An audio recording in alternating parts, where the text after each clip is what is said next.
And greetings to our virtual audience joining us from across the country, and to all of you right here in Los Angeles, California. Welcome to the 30th Annual HACR Symposium, The Power of Hispanic Inclusion, bringing together the nation's most influential Hispanic leaders and Fortune 500 leaders committed to advancing Hispanic inclusion in the areas of employment, procurement, philanthropy, and governance. Welcome back to the 30th Annual HACR Symposium morning session. Now, moderating our next session, Rising the Corporate Ladder, Empowering Latina Advancement Through Acculturation, please welcome HACR's Vice President of Strategic Engagements and Initiatives, Jai Vargas.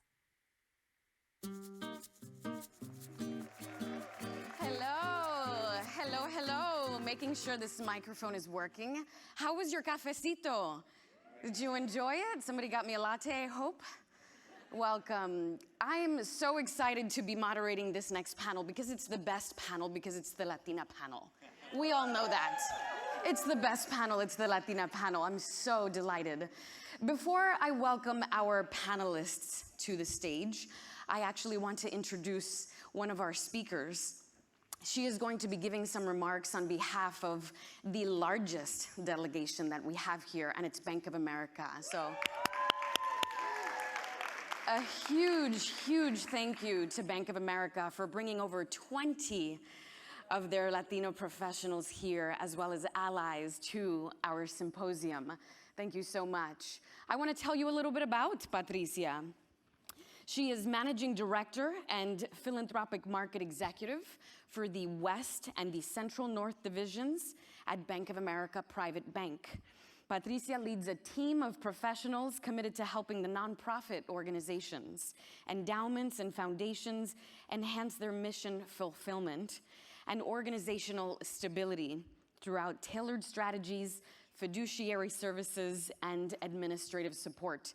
Bank of America is actually our Latina champion sponsor, and they have been for many years. So please help me welcome to the stage Patricia Chavez. Thank you. So nice to meet you. And glad to be here with all of you today on behalf of my over 200,000 teammates, 200,000 teammates across the globe. 19% of them are Latino. We're very excited to be with you today and to be at this symposium focused on Latino leadership development. We are also thrilled to be the Latina champion sponsor. And it's through the leadership of Sid Wilson at HACR and the team at HACR that through their leadership, through their influence, and the way they inspire us, they tell the great story, the Latino story, and really create a new perspective for all of us. At Bank of America, we have had a long-term commitment to the Hispanic Latino community, and we understand the importance of that community. And we demonstrate that commitment through our partnerships with organizations like HACR. And I have seen this demonstration of that commitment firsthand. My mother and my grandfather, both immigrants from Cuba, came to the United States, landed their first jobs in corporate America right here in Los Angeles at Bank of America. So telling the story, I learned from them. Thank you. Yeah. Through that, I learned through their determination, through their incredible work ethic, but most of all, through their pure optimism about the future. They showed me what's possible, and I hope through the symposium you all learn what's possible for all of you. So with that, I want to thank HACR for having us here today, providing me with this wonderful opportunity to join you, and I want to share a video about Bank of America's commitment to the Latino community. So join me in the video. We help build a better future when we harness the power to develop new ideas. The power to demonstrate what we're made of. To be the role model our community needs. To be recognized for who we are and what we do. The power to have the same opportunities as everyone else. To break ceilings, or to build bridges, to make things happen. to start something new. ¿Y tú? ¿Qué quieres lograr? What would you like the power to do?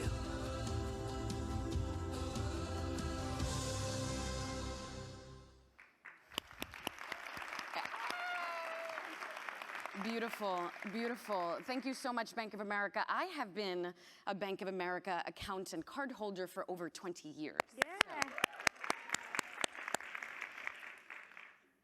The next speaker is going to be joining us just momentarily. I want to tell you a little bit about Stacy. Stacy Latoyson. Make sure that you add all of these incredible women to LinkedIn as well. But Stacy actually is the founder of Dream Big Ventures. Make sure you find Stacy as well as Patricia on LinkedIn. Stacy has 22 years of experience in corporate America, 22 years at Chevron, actually. Chevron, where are you today? Yes, Chevron is incredibly dedicated to our mission. I just did a session at Chevron about 2 weeks ago at their headquarters in Houston, and so we love Chevron here. Stacy spent 22 years there. She has a proven track record in cost and change management, business planning, planning and analysis, stakeholder management for global multi-million-dollar projects. Her unique experiences working and living in China and Angola have made her a more culturally intelligent Latina executive. This conversation with these two Latina executives is going to share with us a little bit about what they've experienced in corporate America. There's actually a very daunting number that I know, and it's the number of Latinas who actually make it to corporate boards. You see, there are about 5,000 corporate board seats up for the taking. When you consider Fortune 500 companies, on average, maybe they have 10 seats on their corporate boards. Do you know how many Latinas take up those corporate board seats out of a potential 5,000? Take a guess. 20, 200, 30, 5.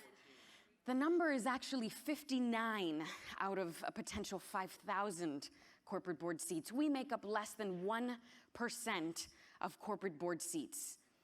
That number is daunting. But it's important for us to have these types of conversations so that we can improve our personal and professional development. These ladies that you're going to hear from today are going to share their challenges, their endeavors, their accomplishments, how they did it, and with whose help. And so please help me welcome to the stage our next speaker on this most incredible Latina panel, Stacy Latoyson.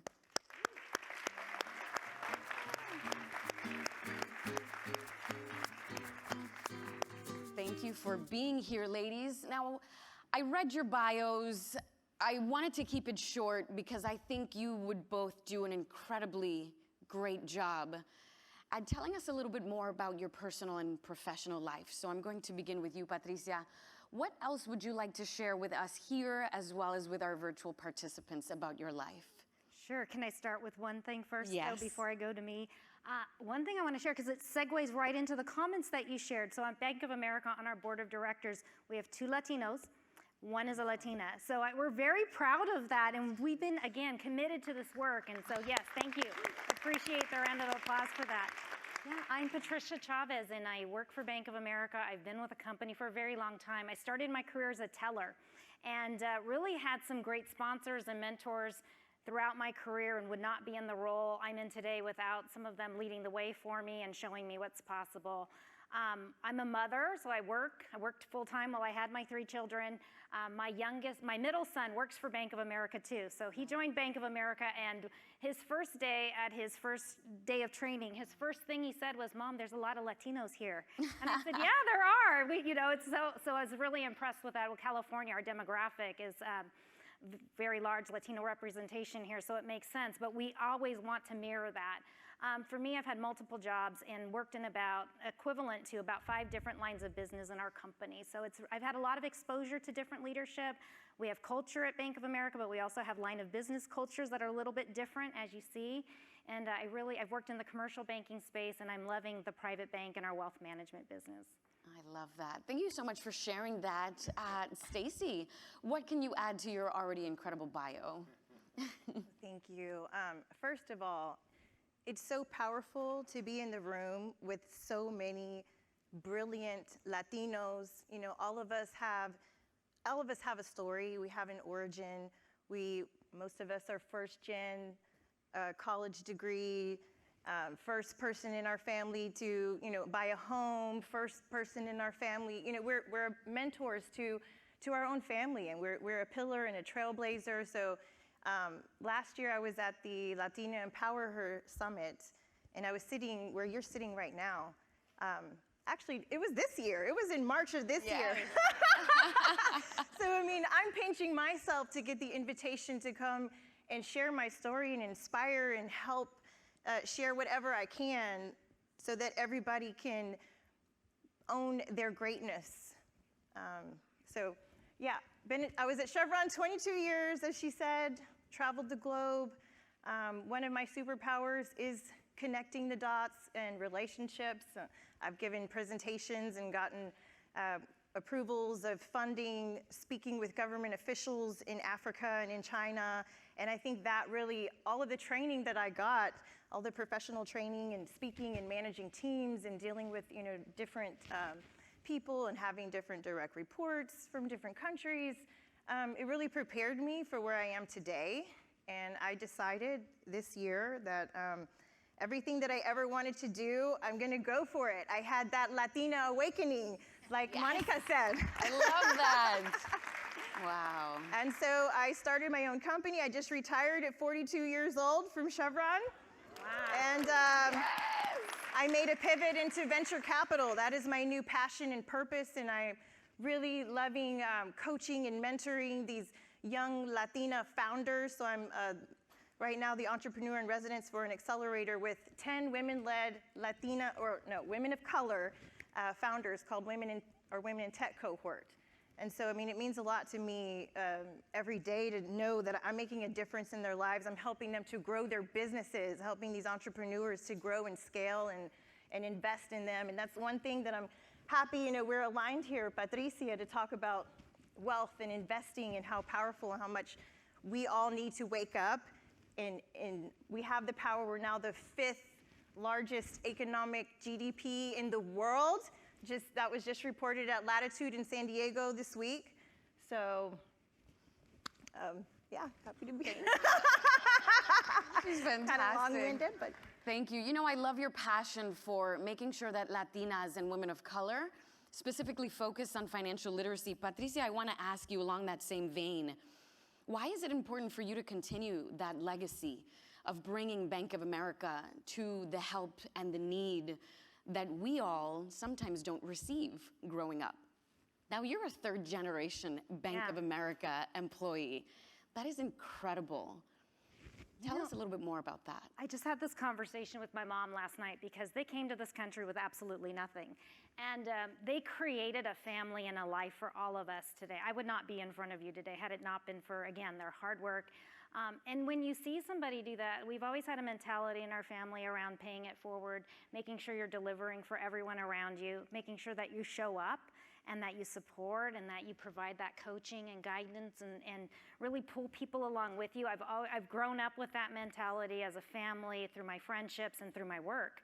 And I will say that's the most important thing. The other piece of the equation is really talking about financial literacy, the problems that go along with that. Home ownership is critical for Latinos for wealth transfers. And we also know, one statistic I read, and I don't have it in front of me, but there was this wealth transfer issue with people like my parents who came to this country. We talked to my mom about it last night. I said, you didn't have anybody transferring wealth to you. You created that wealth. So how do we support this wealth creation and transfer it from generation to generation? I believe that is what will lift us all up down the road. That's beautiful. So if you don't have a Bank of America account, please open one right now. on your phone right now. I want to continue this conversation because I've always thought that financial literacy and financial wellness was something that is so imperative in your personal success. And if your money isn't right, you aren't right, right? It impacts and affects us in so many ways, physically and emotionally. Stacey, talk to us a little bit about how you are coaching these women and why it's so important for you to pass on that legacy and that education. Yeah, so, well, I wanted to share that I'm part of, I'm a founding member of our Houston Women's Investment Group. On just this group of women, we're shareholders of a minority-owned, woman-owned bank. And it's like the first of its kind in Texas. And every time that we meet, so we invested in the bank, I think you had to put at least $50,000 to come to the table. Well, everybody doesn't have $50,000 to come to the table. And that's the reason why a lot of times we're not at the table, right? So we decided, hey, each of us can put in $10,000 or $15,000 or $5,000, whatever you can, and let's all put this in together so that we are at the table, so that we are the shareholders making decisions on where this bank goes, so we are on the board. Otherwise, we wouldn't be at the table. And every time we have these meetings, I mean, it's unbelievable the power of the Latinas that are in our monthly meetings. We have a woman who is the first Latina city council woman. We have judges. We have lots of entrepreneurs, state reps, a woman who owns her own funeral home. We have me. And so, I mean, it's like, I love whenever we meet and we discuss what are some other potential opportunities that we can invest in. So, I mean, obviously, with me going to Latitude and seeing and going to all these pitch competitions, I'm inviting them in. I'm, giving them access to other things that we can all invest in. That's beautiful. I love that.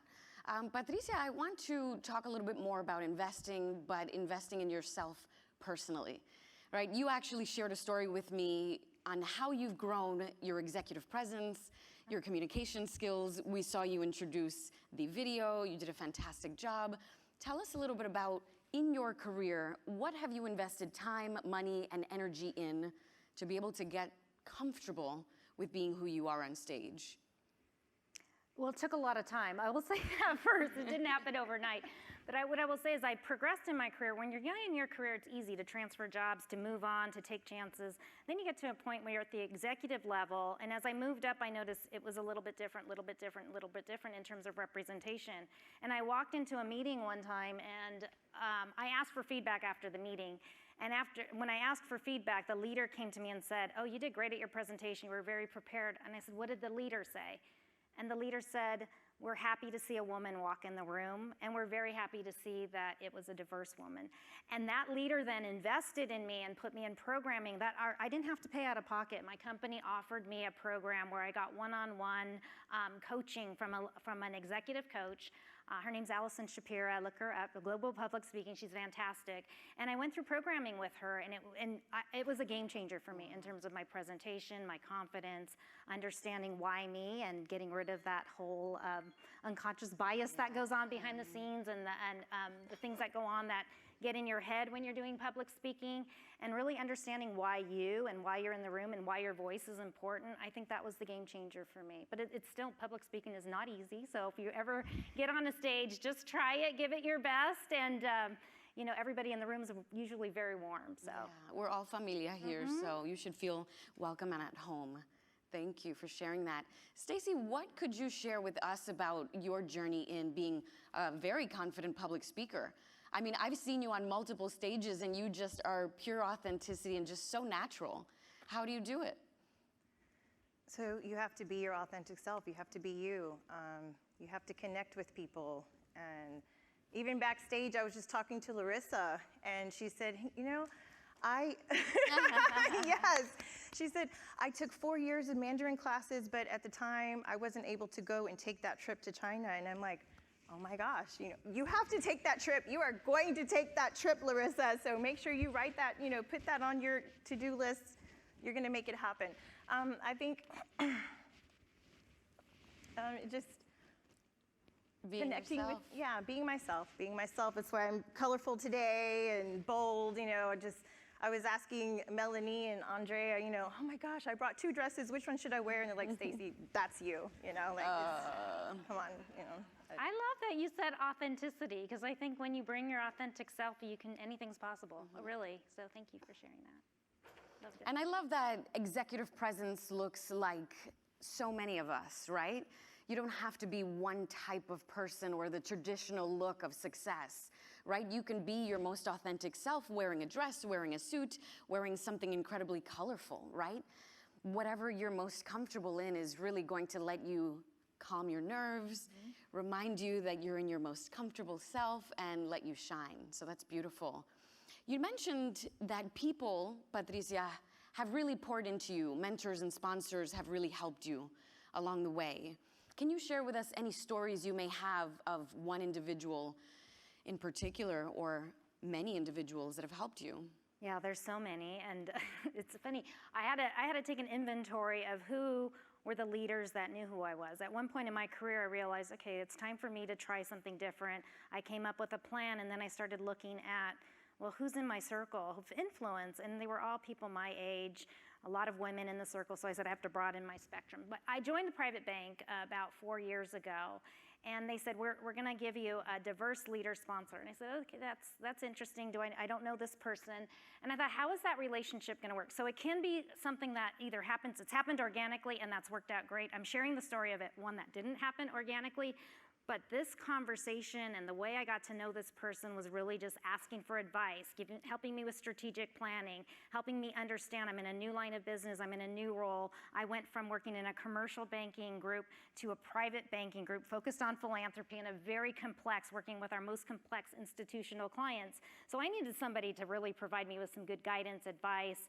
And this person turned out to be phenomenal for me. And it was a relationship that we built trust with from day one. We said, look, I have to trust you, I have to lean on you. Same thing from this individual, as a male on the East Coast. And even to this day, at the end of my first year, it was supposed to be a 1-year program, I sent him a note saying, thank you, happy holidays, I appreciate your leadership.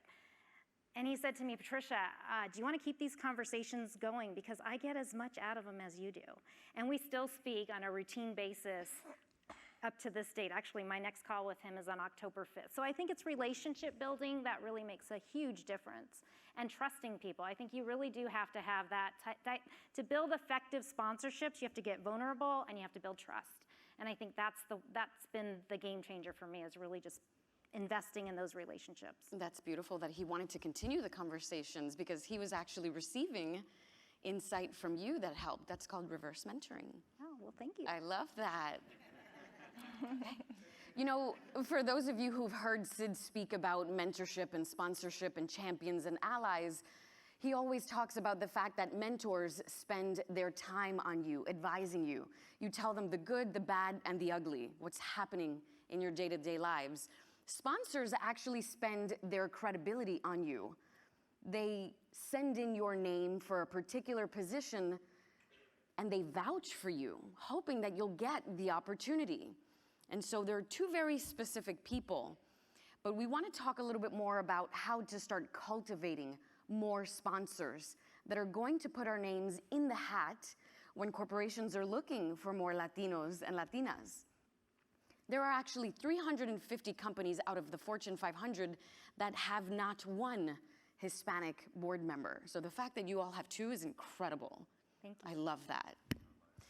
Stacy, can you tell us a little bit about how you've been intentionally seeking sponsors, or how to find your next one? So I have a sponsor that's not within my former company, Chevron. Sometimes you have to come to organizations like this and expand your network and really tap into it, and you will grow exponentially from using those resources and asking questions, and then have people who, when you're not in the room, they're talking about you. They're introducing you to people. They're mentioning your name, and then you get a call from someone. Hey, Cristina Morales said that I need to talk to you. Can we have coffee sometime? You know, and so there's a reason why Cristina Morales said you're working at J.P. Morgan Chase on the. And you've got this $1 trillion or $1 billion budget for minority and women-owned businesses, or Bank of America. I want to connect you with Stacy because she's got her venture capital firm and she's working with these startups. So I think they're everywhere. They're in this room. I wanted to point out, I pinched myself this morning because Dr. Mirari, I had attended a conference and it was online, but to see a Puerto Rican badass who is vice president at PepsiCo doing her thing, she totally inspired me when I attended that conference. And so to see her give the opening remarks today it just really, it touched my heart, and I'm excited to meet her in person finally. Yes, I love that. Where's Mirari? She was here somewhere. Dr. Mirari, shout out to you. You're incredibly inspirational. You know, speaking about those that touch your heart and those that inspire you, you do a lot of work in the community. I'm sure that so many other Latinas, women of color, young people look up at you, starting their careers. Have you had the opportunity to mentor anyone? How have those relationships flourished? Well, at Bank of America, we have 11 employee networks, and one of them is the Hispanic Organization for Leadership and Advancement, HOLA. And we have a mentoring program through our HOLA program. We have over, I think it's 19,000 members in HOLA. Wow. And I'm looking at my Bank of America colleagues, and they're giving me validation, like, yes. So thank you. And it's a wonderful organization. We have 40 chapters across the country, and we offer mentoring through that program. And some of the most rewarding experiences for me are actually mentoring colleagues at the company, because I get a lot out of them as well. And the mentorships are really encouraged across the enterprise, I would say, at our company. And what I think the most important factor there is I give the people that I mentor access to my network, and I also give them access to me. I said, you know, we don't have to, we'll schedule regular time, that's great. You need something, let me know. And I had one of the people that I'm mentoring have a client issue that came up and really didn't know what to do, how to address it with their manager, how to address it with their team. And it's a female. She called me and she said, can I get some time with you today? I just need 15 minutes. I said, yeah, let's talk. And we just came up with a quick strategic plan on how to tackle this issue, and, you know, left her. I got to check in with her and make sure everything's okay. But it's just being accessible, making sure you talked about networking and the networking in this room. I think the most important power of that network is making sure you bring people into the network so that they also have access. I think that's how we all grow together. Thank you for doing that. Mentorship is incredibly important. It's said that most Latinos have someone giving them advice, perhaps a strategic mentor that has been given to them by their organization, but also naturally, right? And it's called your personal board of directors, when you have people advising you on your finances, your health, your overall relationships, and how to interact with a manager in difficult conversations. So that's beautiful that you do that. Stacy, tell us a little bit about how you've given back to younger women. Yeah, so two things that I wanted to say. You recently posted something on LinkedIn where you were in Davos at the World Economic Forum, and you were there with a group of Latinas, and in the background it said, if you see her, you can be her. And I commented on it. I said, that's been my mission, like that's been my motto and my mantra my entire life. I got pregnant with my son when I was 17, and everybody else in my family, when they had if that happened to them, they didn't go on and get a degree, they didn't go on and have a successful career. And so a friend of mine said, you know, my mom had me when she was 17, and she was an executive at Texaco, graduated from LSU. I'm like, what? Are you kidding me? So and then she ended up getting me the internship at Texaco. So it was like, just knowing one person who did it, you know, another woman who did it, gave me the belief and the confidence that if she could do it, I can do it. And then the same thing with my expat assignments. I had attended a career expo at Chevron, and there was a woman who was saying like all these different perks and how you get a chance to go live. I think she was living in Thailand, and the company is like paying for all her housing, and she had a driver, and I'm like, what? Okay, how do I find out? How can I sign up for that? So, and eventually I navigate, you know, I'm talking to people, I'm doing my research, and got into the international project group and then I was on my way at 28 years old, single mom, going to China. And my son learned Mandarin, my daughter was born in Beijing. So sometimes that's all you need. But another thing that I wanted to say is, one of the best compliments that I've ever received. And, okay, my shoes might be cute and my earrings, and I appreciate, those kind of compliments. But I woke up to a text message from my nephew one morning, and he said, I just dropped off my niece Ava to her first student council meeting. He said, I hope she grows up to be just like you. Oh. Hey. That's a huge compliment. Yes. Wow. So all of you in this room, you are a mentor. You are a role model for your family, for other people in your companies, for the young professionals in your companies, for your community. So, think about that and be there and share and help bring everybody up with you. We need each other. I love that, right? If you can see her, you can be her. Yes. That's directly connected to bringing your best self to work, not your whole self, because sometimes work isn't ready for your whole self, right? There are things about your personality that probably shouldn't come to work. They're just not ready to see that. But it's tied to authenticity because we do a lot of code switching.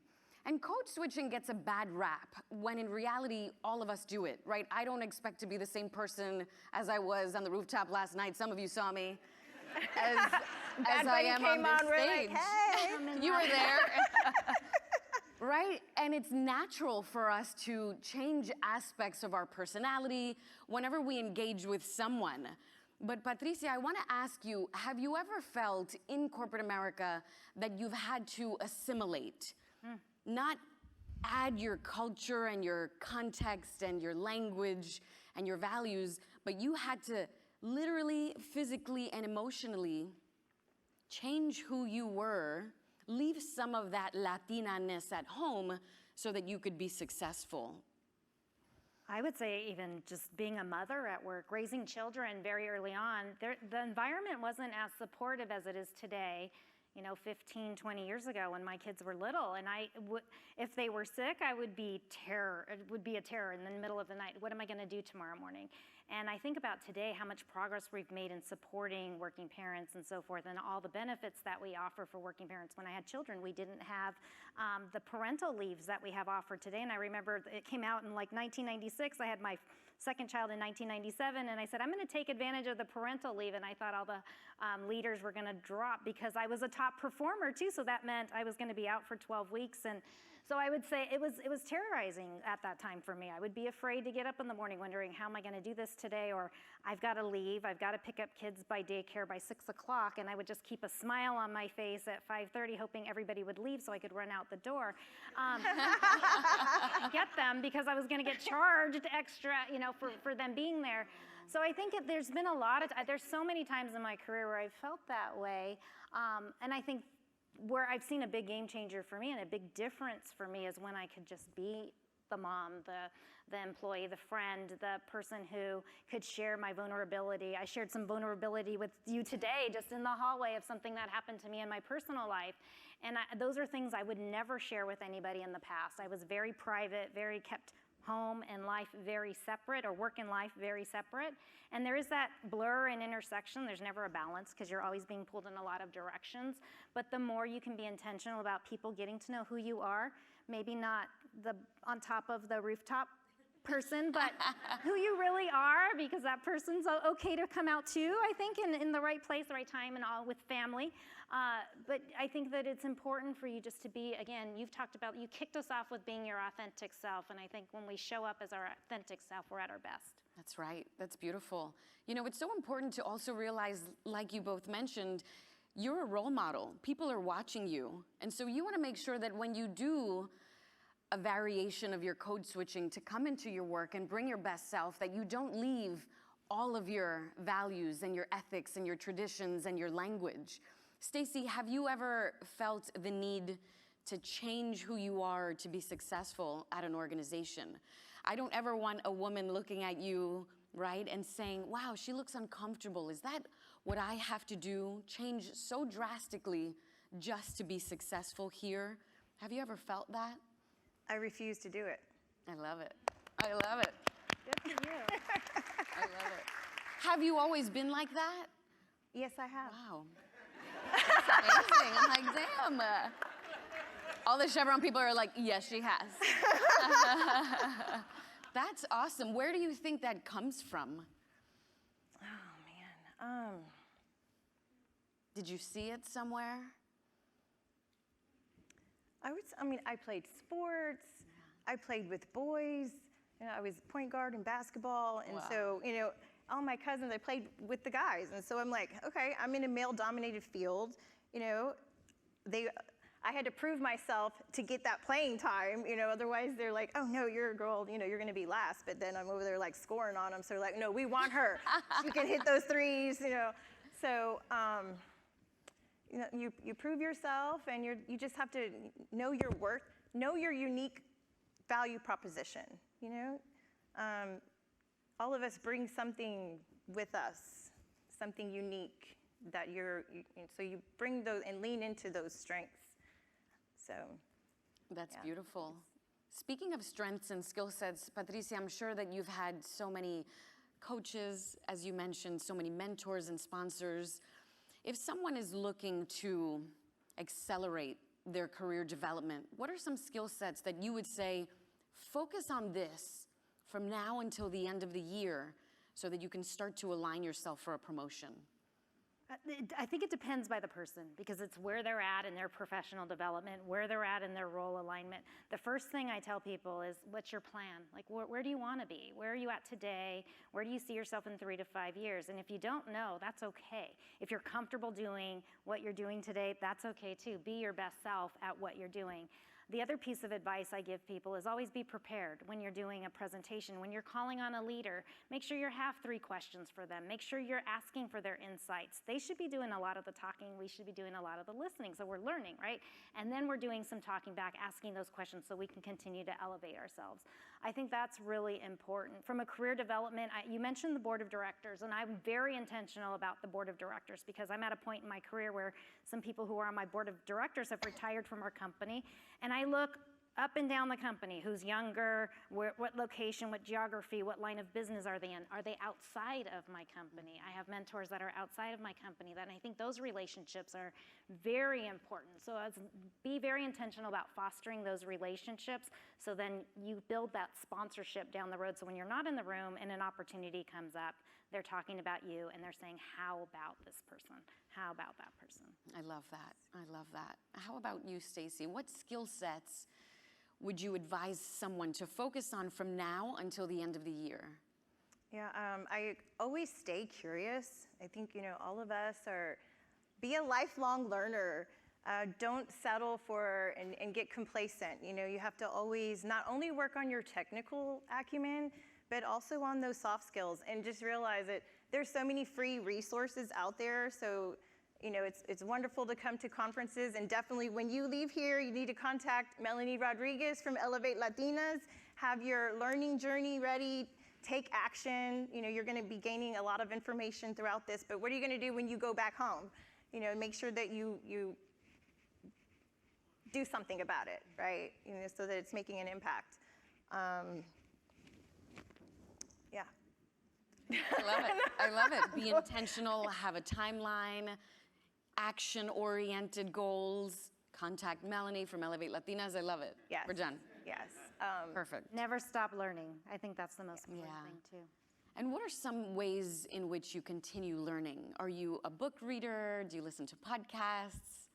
Yeah, I read a lot of books. I read the Wall Street Journal. I also am on Twitter for sports because I have to know sports because of my family, but also because of work and people. I try to find a little bit of everything in arts and culture, whether it be healthcare, whether it be, and if I'm gonna meet with somebody, I make sure I do my homework, make sure I'm prepared, make sure I'm studying what's important to the people I'm meeting with, whether it be a client, whether it be a key stakeholder. I think that's very critical, is being prepared and learning. I mean, I raised my 3 children. I went and got my master's degree, went to Pacific Coast Banking School. I had 3 children, take on additional assignments. So you never stop. I just don't think it ever stops. Oh, I'm studying for some licensing right now too. So for anybody, all my banking friends over here, understand what that's like. And I tell my kids, oh my gosh, I have to study for these tests. And I thought I would be done. And you're just never done. So just be ready for that. I was not ready for that. So be ready to always be learning. Yes. Oh my goodness, that's beautiful. And same here.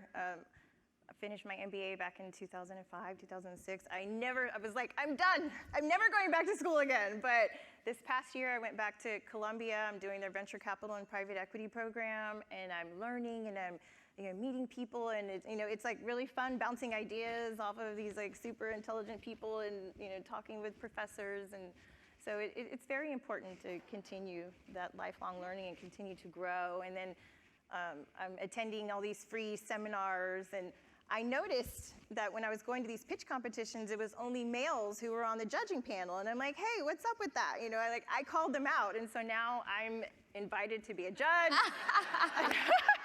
I love I'm a that. judge, I'm a panelist, and I'm a moderator, and like whenever I get back to Houston on Friday, and several things that are going on at our innovation ecosystem called the ION. That's beautiful. You always raise your hand. So both of you are parents, you're mothers. Patricia, tell us a few pieces of advice that you've shared with your children on how to either follow in your footsteps, give back to the community, fundraise like you have for so many years. What are some pieces of advice? I'll talk about my middle son because he joined Bank of America, and I said, you have a couple things you need to do. He's like, Mom. And I said, yeah, do this on your own, but join our employee networks. Yes. He joined OLA, he joined an iGen because he's fourth generation, so you have to join that one. Great. Start your 401k plan. Nice. Start investing today. As soon as it's available for you, get started because you need to save for retirement, you need to create wealth. And number 3 is always be learning, always be curious, and take chances. You never know. I have a story of my daughter. I'll be really quick. She tried out for the Rams last year. She didn't make it. Oh, wow. And then she came to me in May. I think I want to try out for the Rams again, Mom. But what if I don't make it? And I said, but what if you do? What if you do? She made it this year, and she was on ABC News featured and all of this. So I was like, look at what happens when you're not afraid to try again. So if something doesn't go your way, you fall, you stumble, you just pick yourself back up and you try again, and you're actually better the second time around. So that's the advice I give them. That's incredible. Congratulations to her. Stacy, what about you? I know that your daughter's birthday is coming up. Yeah, she turns 10 October 1st, my Sophia. I try to include her in everything that I'm doing. Even she picks out the outfit that I'm going to wear when I'm speaking. But I'm winning an award October 20th in Houston, Houston Business Journal, Women Who Mean Business. And normally there would be, like for you, right, it would be a lot of executives and people from the company there. But now that I have my own company, I get to invite who I want to the table. And so my parents are going to be there. My daughter is going to be there. My niece, who my son said, hey, I want her to be like you.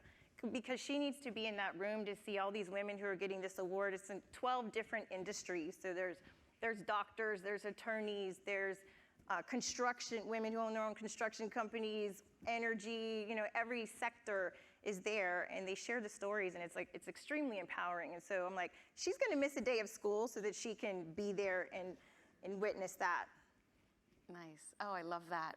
I want to mention to the audience members as well as those listening in virtually, in about 4 minutes, we're going to go to Q&A. So think of some really great questions that you can ask Patricia and Stacy. And a question that I have for you both is, how can corporations be more welcoming, create more programs, and be a little bit more intentional about bringing in Latina professionals and helping them go through the corporate ladder? I think it starts with the recruiting, first of all. And we recruit over 50% of our recruiting class is diverse. A high percentage, it's like 46 or 47% is female. So I think it starts there. Then what are we doing from a recruiting perspective overall? Do we have representation? I mentioned 19% Latino employees. We try to mirror the communities that we serve and try to keep up with those metrics. And then what are we doing from a talent development perspective? There's been a lot of investment around bringing Latinos along in our company. So once we bring them in, we know they're talented. We want to make sure that we're providing them with a roadmap for their career, whether it be career mobility, whether it being the best in their current role. So I think that's very important. And I think having our CEO, we have a Global Diversity and Inclusion Council, and they're focused on key pillars. We're around community, around development, and around social responsibility as well. And Brian Moynihan co-chairs that committee, and it's made up of senior executives throughout our company. From there, we have what's called a Hispanic Latino Executive Council. There are about 270 members of that organization, and those are our top executives at our company that then go out and do this work along with our global diversity and inclusion councils, and then we take it to the next step to our employee networks. So we're very committed to that, and I think it starts at the very top from our board of directors, from our management team to our CEO, and it comes down into the organization from there. So it's the message is loud and clear to our leadership that we need to make sure that and representation matters, because what we see is possible is actually how we get there is showing people what's possible through our leadership. We also have a Latino on our management team too. He's based right here in Los Angeles. So that's Raul Anaya. Oh yes, I saw him. I met him at Latitude. At Latitude, yes. Right. Everybody knows him in that. That's fantastic. So making sure that they source the right talent, and when they do enter the organization, making sure that they do the training and the development, Absolutely. the inclusion, the belonging, making sure that they are taken care of so that they don't leave. That's beautiful. For those of you that know, the US Census recently told us that there are at least 62 million Latinos in the US today. We make up about 19% of the US population. And so the goal for corporations is always to mirror that, to make sure that you get as close to, if not further, than that 19%, right? Because as a corporation, you want to reflect where you live, where you work, where you play, and the fact that Bank of America has accomplished mirroring 19% Latinos internally is a huge deal. Yeah, we're very proud. Out of 200,000 employees, that is Still a have work huge to deal. do, but we're very proud. That is a huge deal. Congratulations.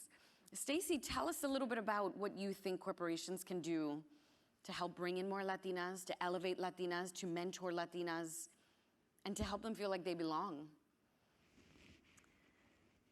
Well, you know, starting off with making sure that they participate in programs like I said, you know, that they know about it, that they're here, making sure they have the resources and the budget.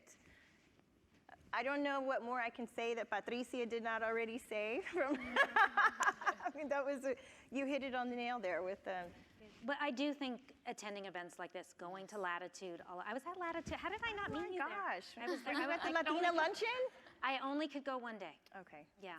Did you meet I had Gloria? a family thing go on. Did you meet Gloria? No, I was only there one day, so I was quick. But we'll talk later. We're gonna go connect. next year together. We're gonna go together, yeah. There's a whole list that Latinas have that they need to accomplish. It's like a vision board. Gloria Estefan and getting a picture with her is one of them, right? I did watch I the did movie that, today, huh? Saturday night. So that's a great movie, great family movie. I Go love home, watch it. It's that. all about culture. No, that's right, because it's incredibly important to support when we do see ourselves reflected on the screen, right? Because if we don't stand behind all of these projects, they start canceling them, like many of our projects on these stations have been canceled, unfortunately. So now we're going to go to Q&A. Yes. And I had just one more thing I wanted to say. So last night, Michelle Stoll, she works for the PGPA, which is also another very male-dominated, you know, golf association. Everybody should know about it. And so we were at the Latina Empower Her Summit this past March in Orlando. And when I saw her yesterday, I was like, wow, Mom, you were just radiating like so much positive energy. I just could see that there's been a transformation in you. And she said, yes, I took everything that I learned, all the tools and all from the Latina Empower Her Summit. I took action, I found a mentor, and now I'm like, I love what I'm doing. I'm happy, I'm making an impact back at my company. And so that's the kind of thing that I said, and that's why it's important for our community and our Latino leaders to participate. So hopefully we see all of you Latinas there in Scottsdale next March. That's right. We're going to be there. And allies too, right? So even though it's our Latina Empower Her Summit, we need allies to come and help advocate for us. Because if you don't know what we're being challenged with when it comes to code switching or imposter syndrome, or someone isn't mentoring or sponsoring us, we need you to speak up for us. As a man, be able to raise your hand and say, Patricia deserves that opportunity. How about Stacey for that role? And so we need that. Now I want to direct your attention to the middle aisles And for those of you watching virtually, please submit your questions in the chat box. I have some colleagues right over here that are going to be holding the microphone, and you can walk up to them if you have a burning question for Patricia or Stacy. Yes, wonderful. I love it. Come on up. Oh, so should I use this? Yes. Yeah. Thank you. Thank you so much. I learned a lot. I have to reflect on everything you've shared today. This question is actually inspired by a jacket I just saw that says Somos Familia. By the way, I think we should all have the jacket. I love it. So my question is, what can we do individually to catalyze the strength of our Hispanic family? Beautiful question. For either of you? I think I channel it every day in everything I do. I get a lot of inspiration from my family. I get a lot of support from my family. I think your culture, what you take with you from who you are and how you were raised, you take that with you into every act of life. It's part of being authentic and just showing up that way. I've learned a lot just from how to interact with people and how to treat people and how, again, showing up. All of those things I think are really critical. Just be you and make sure everybody understands your culture. We're all, while it's one culture, we say Hispanic, Latino, there's a lot of, different food, there's all kinds of things we can celebrate within the culture. So I think bring your own authentic culture with you everywhere you go and carry it. And always remember the legacy ahead of you, the work they did to bring you where you're at today.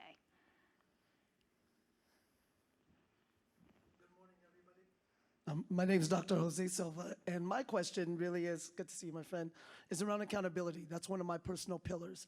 And I think sometimes we think of the word accountability in a negative connotation. I'd love for you to speak to us about how you used accountability in your own life to be able to climb the ladder, be great mothers, and to be able to be successful, because I think accountability could be a good thing if we employ it in the right ways in our lives. Sometimes you put it into the universe, and that holds you accountable. I mean, I want to be the first Latina in Texas to raise $100 million for minority and women startups. It's not going to happen this year, but who knows? But I put it in the universe, and I believe, and it gives me a target. It gives me something to reach for. How about you, Patricia? How have you used self-accountability to move your career?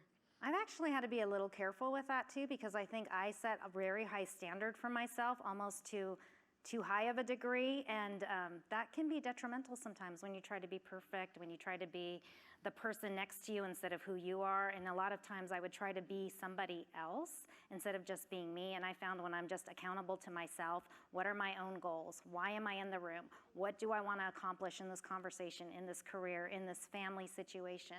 And I think there's a lot of power in pause. So when you're accountable, make sure that you're taking a deep breath and understanding what are you accountable for, what's achievable, and be okay with mistakes. Because when you're accountable, sometimes you feel like you can't fail. And I think it's okay to fail. Some of the best points in my career have been when I've, again, fallen and had to pick myself back up. Yes. And you learn so much from that. And you'll find that when that happens to you, there's a lot of people surrounding you to help move you along and get past it. So the quicker you can get over things, the better. That would be another piece of advice around accountability. But always hold yourself accountable to some standard. Just make sure the standard is not extremely high. Perfection is not accountability. Mm-hmm. Nice. Yeah, and if you think back, 2 years ago, where you were and what you were doing, and maybe now it's completely changed, and you've grown and you've evolved, and you continue to do that all the time, and you have these peaks and these valleys, and with pain, there is purpose. You learn something from it, you pick yourself back up, and you grow even stronger, and you build character because you were able to get through it. Mm-hmm. Beautiful. We have another question. Hello, everybody. My name is Lismar Berro from Ford Motor Company. So first of all, thank you for being here today, sharing your wonderful experience and wisdom. Truly, truly, truly inspirational. So my question is about reverse mentoring. You shared earlier the importance of fostering mentoring relations and sponsorship. have you have an experience, or can you relate to us an experience with mentoring up, reverse mentoring, and perhaps some do's and don'ts? Great question. That's a hard question. It's a good question. It's a hard question because it's a delicate situation, right? When you're in that moment, I think the best thing to do when you're in that situation where you want to provide some coaching, I've had to coach a leader about maybe some words they were choosing, saying that's probably not the right way to say it. I know your intentions are very good. So I think coming from the heart when you're having those conversations and making sure it's happening in the right moment, in the right space, it can be very effective. And I think actually it can elevate you in their mind and you become partners with them in their development, especially if the conversation's around diversity and inclusion or women or something of that nature. A lot of people have good intentions, but maybe the wrong presentation. And sometimes I've had those conversations and they're not easy, but I think they're important. And my relationships as a result of doing them are much better with that person, actually. We became a lot closer through it, but it's definitely not easy. If you want to call me and brainstorm, I'll be a safe zone for you and say, we can tackle that conversation together. I'll help provide some ideas. Yeah, of course, anything. Anybody you want to reach me, just, reach out. Add her on LinkedIn. Yep, LinkedIn, bankofamerica.com. I love that. Yeah. Well, I was going to say, even all the greatest leaders, and if you look at Tom Brady, he's one of the best quarterbacks. He still has a trainer. He still, has to refine his skills. And you looked at Steph Curry or Serena Williams. Yeah. She has a coach. We all, even people at the top, they need somebody to help them to refine their skills and to dig deep and continue, to be the best. I love that. Thank you. Another question over here. We have a virtual question. Perfect. The virtual question is this. First, you have great energy to the panelists. How do you recharge? You have great energy. How do you recharge? Oh, okay. I'm the Energizer Bunny. I mean, first of all, I love music. I love to dance salsa and merengue. So, looking forward to tonight. I was glad I'm on day one so that tonight I can really let loose. But also, yes, you have to have that balance. Last year, I went to Costa Rica on a fitcation. We did boot camp in the morning and met all these people. It's kind of like how they have these yoga retreats, but instead we're on the beach, doing these and then going off on different excursions. But I enjoy working out. I do this thing called F45, and not only does it help me, physically, but mentally to get prepared for the day. I like to do it in the morning, and it just gets, all the things that I need out of there and helps me to be ready to take on whatever challenge occurs throughout the day. Yeah, I like to run. I do Pilates and yoga. Nice. But that is keeps my zen going. If I didn't do some sort of fitness, I think I have too much energy, and it's not really a good thing. Then I start cleaning and doing a lot of. I don't Cuban sleep. coffee? Yeah. We were drinking Cuban coffee at 5 years old, probably in my bottle. But when you're in a sort of high-stressed, fast-paced work environment, and you're constantly learning, you need that balance. And I actually encourage because when I was young, I didn't work out and exercise, and I think I would have been a lot better back then if I would have implemented some more time for me. I was giving to work, giving to my kids, and I was running on zero. Just a lot of caffeine back then, and I think I get more energy just from making sure that I have that balance. Mm-hmm. So yeah, that balance. Beautiful. Takes some time. The next virtual question would be, how do you stay inspired and focused when adversity hits hard? How do you stay inspired when adversity hits hard? I'd say one word. That's gratitude. Yeah. Think about where you came from and think about where you are now. And you've only just begun your journey. So take a moment to have gratitude for everything that you've overcome and all the great things that are going to take place in the future. Beautiful. We have one last question to my friend over here. Hi, Guillermo Hernandez from SoCal Edison. I had a question for you. This is the first time I hear about sponsors. Could you go a little bit more details about that? And how would you pitch to somebody if you wanted to have a sponsor? Ooh. I don't know if you actually pitch to get a sponsor. I think that your work and the quality of your work and being known and taking on additional responsibility helps with sponsorship. What you do need is exposure to leaders who can provide sponsorship for you. I'm in a formal sponsorship program, but the effective sponsorships that I've built over time have been me taking on a stretched assignment, me taking on a project where I could get exposure to other leaders who can see the quality of my work, what I bring to bear to the business, to the opportunity, and then through that exposure, they say, wait, I think we need to invest in this person. I think that's really how it's happened organically. So there's companies that offer programs around the formal sponsorship and setting it up, and then there's this informal way that happens sort of in an organic fashion. And for me, it's been very effective. Usually it's asking a question in a forum like this, so coming up and doing what you did today. Well, now we know who you are, we know where you're from. Taking those micro moments to elevate yourself, that will give you the visibility you need to help create that sponsorship.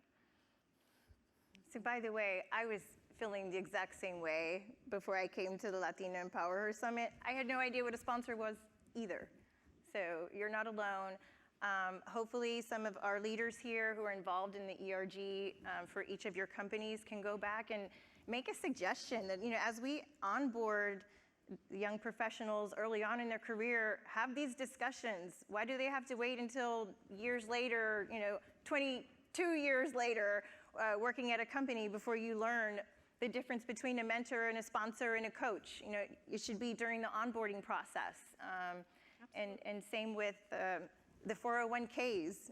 Let's talk to them early on, because all of a sudden you're making a lot more money. You're not this struggling, starving student, and help us to direct us to what we should be doing, since we don't have people in our family that know about this.